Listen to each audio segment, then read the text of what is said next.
City Health Officer sa Cagayan de Oro mi-resign sa pwesto. Atong Siron ang detalye ini sa live report ni Cyril Chavez. Cyril.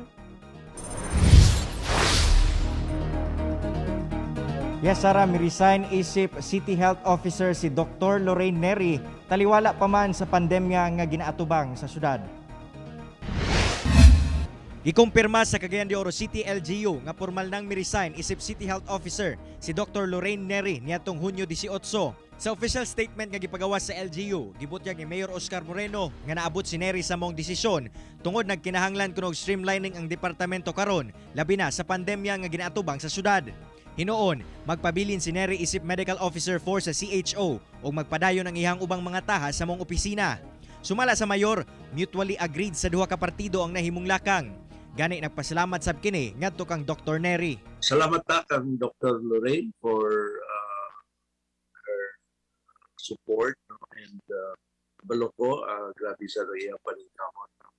Pero we need to make some adjustments. No? The problema need to be addressed squarely. No? Samtang gibutyag sab niini nga si Dr. William Bernardo gikan sa City Health Insurance Department ang mamahimong officer in charge sa CHO. Panghinaot sa mayor nga sa pagsulod ni Dr. Bernardo, mas mahimong epesyente ang vaccination program sa syudad ug mas hanay ang mga administrative concerns sa mong opisina. So, salamat kay ni anak.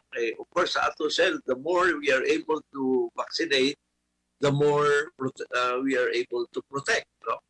And the more we are able to protect,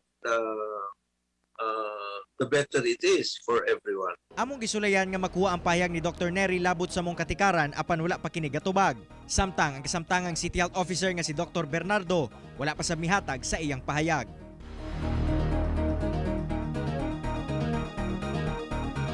Sara, pasalig noon sa LGU nga taliwala pa man sa pag-ili sa liderato sa City Health Office paningkamutan nila nga dili kini makaapekto sa mga ginahimo nga lakang karon sa syudad. Inay makatabang kini nga mas mapaspasan matud pa ang pag-address sa mga problema. Sara.